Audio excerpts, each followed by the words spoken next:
بسم الله الرحمن الرحیم. د لسپنغر زراعتي او مالداري شرکت د مصنوعي الکا هکټار خزینه بچي څخه لاسته راغلي خزینه خوسکۍ ده. دغه غوا ته چې د کراس بریډ ده موږ ورته وکړه، الحمدلله ډېر ښه رزلټ لاسته راغی او یوه خزینه خوسکۍ تولید شوه. د ښو نیکو خلکو سره ملګری دی چې هغوی د هیواد پرمختګ غواړي، د مالدارۍ پرمختګ غواړي. نو د ما غوښتنه د خپلو هیوادوالو نه همدا ده چې د دغه ډاکټر صاحب سره تماس وکړي. د کوپکس منبلار تخمي ستنې دا چې په ټولو منبلاردونو کې تقریبا د فرانسوي ستنو کې دا تر ټولو غوره ستنې دي. مطلب دا دی د کوپکس منبلار چې دو انتر 80 او 80% پورې د خزینه بچي زیږولی شي، ځکه موږ شاهد یو په فارمونو کې دلته په ولس کې لسپنغر د مالداري او زراعتي شرکت په نمایندګۍ خوږیاڼو ته د سیګارم حیواني کلینیک مسؤلینو سره ساحې ته راغلي وو.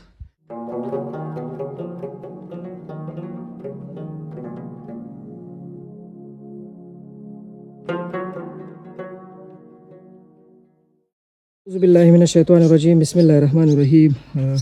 د لسپنغر د مالداري او زراعتي شرکت په نمایندګۍ خوږیاڼو ته د سیګارم حیواني کلینیک مسؤلینو سره ساحې ته راغلي وو. ډاکټر صاحب محترم ستړی مه شئ. خیر اوسئ. جلال صاحب ښه راغلاست خوږیاڼو ته په دې هیله چې تاسو زحمت شوي نه اوسئ او بیا هم ښه راغلاست خوږیاڼو ولسوالۍ ته ښه راغلاست. الله دې با عزت لره. ډاکټر صاحب محترم دغه د نکټر خزینه بچی یا د فرانسوي کوپکس موبیلیارد کوم رزلټ تاسو په سترګو باندې وینئ، که د دې په اړه باندې لږ رڼا د هیوادوالو ته واچوئ تر څو خلک وپوهېږي چې یو غوا نه څنګه معیاري بچی لاسته راځي، څنګه دا پروسس مخ ته یوسي، که په دې لږ رڼا واچوئ. د هر څه نه دماغه تر ټولو مهم شی چې دی یو څوک چې نسل اصلاح کوي یا فارمګیري کوي د هغې د 3 اعضاو نه یوه چې ده د هغه جنټیک دی. جنټیک دی د نسل اصلاح ده.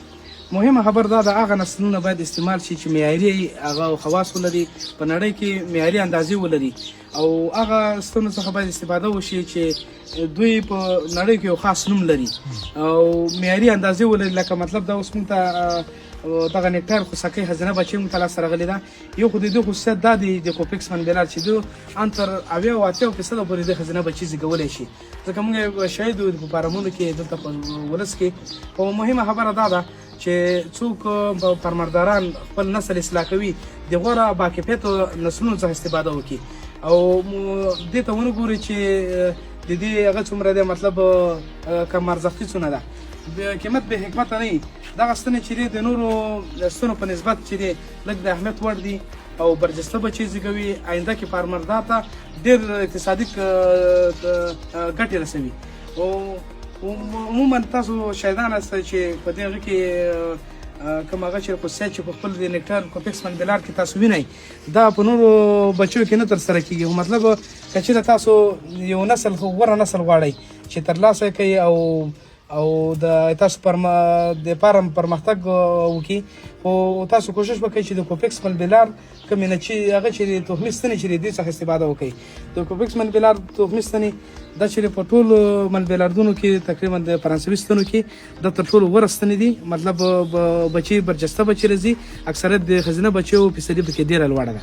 الله دې با عزت لره. ډاکټر صاحب محترم عجیب بابا ته خو هیوادوالو ته پیغام نه لرئ؟ هیوادوالو ته ما پیغام دا دی زه خپله د ښه شي شوقي یم، که هغه د تخم وي، که هغه د مالدارۍ وي، که هغه د دوکاندارۍ وي، که د هر شي وي ښه کیفیت والا.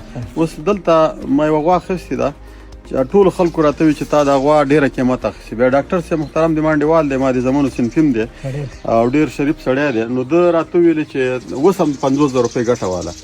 نو هغه زه ډاډه کړم. بیا زه د دې منطقه کې نور ډاکټر صاحبان راتله، لږ دا خلکو ته نه شکایت درلو. بیا ټول ته ما د همده نمبر ورکړی چې ډاکټر صاحب محترم چې دی دا ډېر ښاغلی سړی دی او په دې قوم باندې زړه درد کوي او غواړي چې دې قوم ته ښه خدمت وشي. نو د دې قوم نه دماغ غوښتنه دا ده چې دغه ډاکټر صاحب نمبر ما ډېرو ته ورکړی هم دی او چې دغه ډاکټر صاحب پوښتنه کوي او د دې نسل دپاره د ښه نسل دپاره د سره ښه زمینه برابره ده.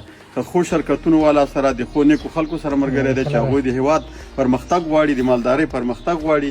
نو دما غوښتنه د خپلو هیوادوالو نه هم دا ده چې دغه ډاکټر صاحب سره تماس وکړي او د چې کوم چا سره تعلق دی هغه ډېر صحیح خلک دي دا د هیواد پرمختګ غواړي نو دې باندې موږ د هیواد پرمختګ کې چې مالداري مخې ته لاړه شي او زمینداري زراعت مخې ته لاړ شي د اعلی تخمونو د اعلی نسلونو کار موږ ته ډېر ضرور دی ان شاء الله جسه محترم دغه نکټر بچی چې دا در سره موږ د ډاکټر صاحب سره په مشوره باندې تا سره مخکې وړو دا F1 ده ځکه دا د نن سټنډرایز یا غیر معیاري هالسټین نه تولید شوی هدف دا دی چې موږ هغه حیوانات چې د سجرې خبره کوو سجره دته وایي چې یعنې شاته یې بګراوند چې دی د حیوان نیاو نیکونه میندې او خویندې د ټولو د شیدو تولید د هغوی د لنګونونو تعداد د هغه په بنیاد باندې کېږي نو تاسو کولی شئ چې د خپلو حیواناتو د اصلاح په خاطر باندې په خوږیاڼو ولسوالۍ کې د ډاکټر صاحب حضرت علي مخلص